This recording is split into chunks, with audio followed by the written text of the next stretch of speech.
વડોદરા મહાનગરપાલિકાના ward number 2 માં અભિલાષાથી Poddar school જતા બ્રિજ પરનો રોડ તૂટી જતા કોન્ટ્રાક્ટરની હલકી કક્ષાની કામગીરીને લઈને અનેક સવાલો ઉઠી રહ્યા છે। વડોદરામાં વરસાદે પધરામણી કરી દીધી છે, ત્યારે હવે શહેરના વિવિધ વિસ્તારમાં ભૂવાની પણ મોસમ શરૂ થશે અને જેની શરૂઆત વોર્ડ 2 થી શરૂ થઈ ગઈ છે। અહીં ભૂવો નથી પડ્યો, પણ અભિલાષાથી પોદ્દાર સ્કૂલ તરફ જતા બ્રિજ પરનો રોડ જ તૂટી ગયો છે અને હજી વડોદરા કોર્પોરેશનની ઊંઘ ઉડતી નથી। જો વડોદરામાં સામાન્ય વરસાદમાં જ રોડ તૂટી ગયો છે, અગર 2 કલાક સતત અને ધમાકેદાર વરસાદ પડે તો આખો બ્રિજ તૂટે તેવી સંભાવનાને નકારી શકાય તેમ નથી। આ મામલે સ્થાનિક લોકોએ કોન્ટ્રાક્ટર પર ગંભીર આક્ષેપો કર્યા છે અને સવાલ કર્યા છે કે પાલિકાના સત્તાધીશો હલકી ગુણવત્તાના રોડ બનાવનાર કોન્ટ્રાક્ટર સામે ક્યારે પગલાં લેશે।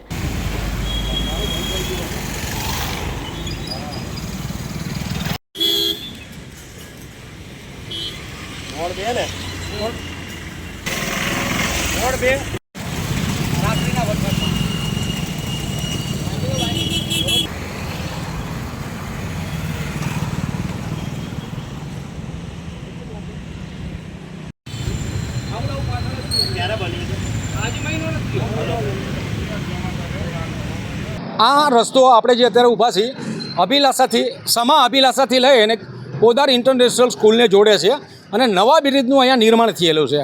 નવો બ્રિજ ઓપનિંગ કરા આજની તારીખની અંદર 1 મહિનો પણ નથી થયો। મહિનાની અંદર તમે જે આ પરિસ્થિતિ રોડ પહેલો જ વરસાદ જો આવ્યો ચોમાસાનો પ્રી મોન્સૂનનો નામો પહેલા જ વરસાદની અંદર આ રોડનું ધોવાણ થઈ ગયેલું છે। રોડનું ધોવાણ એવું થઈ ગયું છે, કદાચ અત્યારે હાલની પોઝિશનની અંદર 5 ઇંચ વધારે જો વરસાદ પડે તો આખો જે આ બ્રિજનું ખોદકામ કરેલું છે ટોટલ રસ્તો બેસી જાય છે અને ભયજનક સપાટી ઉપર છે આ રસ્તો। અત્યારે જેમ બને એમ કોર્પોરેશનના જે કોઈ અધિકારી હોય આ સ્થળ ઉપર વિઝિટ કરે અને આ જે રોડનું નિર્માણ કરેલું છે કોન્ટ્રાક્ટરને બોલાવી અને બતાવે કે ભાઈ આ શું છે કરી અને અત્યારે યુદ્ધના ધોરણે અત્યારે કામ ચાલુ કરવું પડે।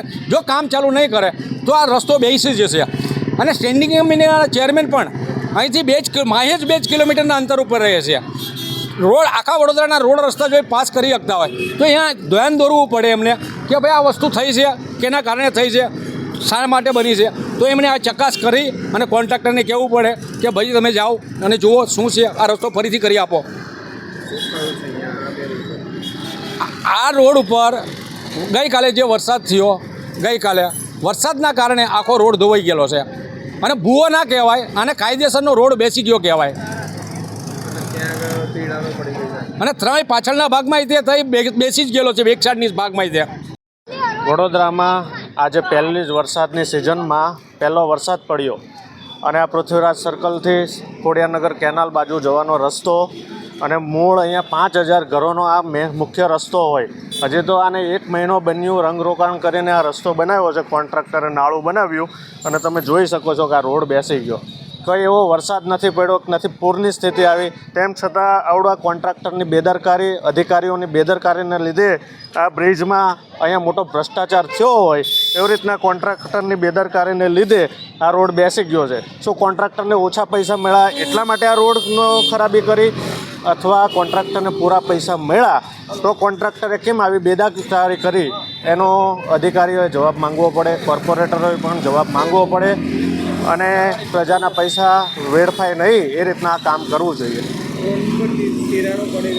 બંને બાજુના રોડના તિરાડો પડી ગઈ છે, મુખ્ય રસ્તો છે, તમે જોઈ શકો છો કેટલી અવરજવર છે, સ્કૂલો ચાલુ થઈ ગઈ છે। વરસાદને લીધે આ હેરાનગતિ પ્રજાને જ સહન કરવાની છે, કોઈ મોતનો ભોગ ન બને એની પહેલાં આ કામ તાત્કાલિક ધોરણે કરાવવું જોઈએ। આ સમગ્ર ઘટનાનું TNN દ્વારા લાઈવ કરવામાં આવ્યું હતું અને આ લાઈવ જોતાની સાથે જ સ્ટેન્ડિંગ કમિટીના ચેરમેન વર્ષા વ્યાસ અને સમિતિના સભ્ય ભાણજી પટેલ સ્થળ પર દોડી ગયા હતા અને વહેલી તકે કામગીરી પૂર્ણ કરવાની કોન્ટ્રાક્ટરને સૂચના અપાઈ હતી।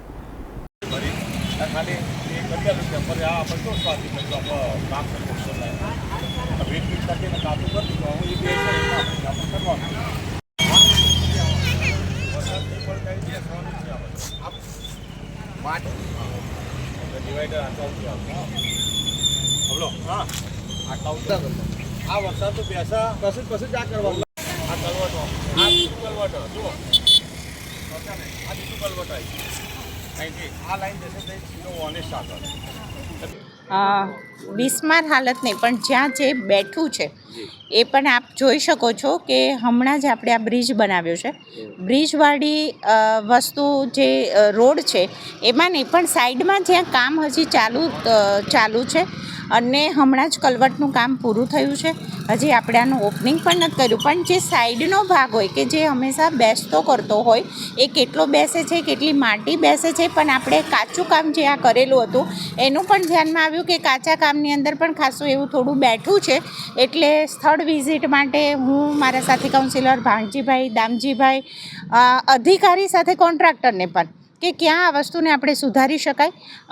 એ કામગીરી પૂરી થઈ છે, પણ બીજું જે કાચું કામ છે સાઈડમાં આપણે હજી બી જોઈએ છે કે સાઈડમાં ડિવાઈડર આપીને ટર્ન ગાડીનો ક્રોસ કેવી રીતના વ્યવસ્થિત થઈ શકે એના માટેનું કેટલી જગ્યાને આપણે વળાંક આપવાનો છે. એ વળાંકવાળો ભાગ જે કાચો હજી કામગીરી બાકી છે એની, અને માટી અત્યારે બેસે છે, એ કાચો બનાવેલો રોડ પણ બેસે છે. તો એને હવે આગળની પ્રોસેસમાં આપણે કેવી રીતના વ્યવસ્થિત કરવું એ માટે થઈને હજી આ બ્રિજ આપણે ખુલ્લો એટલે પણ નથી મૂક્યો જેથી કરીને બાજુનું સાઈડનું કામ આપણું બાકી છે. કલવટનું કામ પૂરું થયું છે, બ્રિજનું કામ પૂરું થયું છે, સાઈડમાં આપવાનો વળાંકનો કાચો ભાગ રહ્યો જે આપણે હજી કામ ઉપર હાથ ઉપર લેવાનો છે. એ પહેલાં જે કાચું બનાવેલામાં બેસેલા ભાગને અમે આજે જોવા માટે આવેલા છે.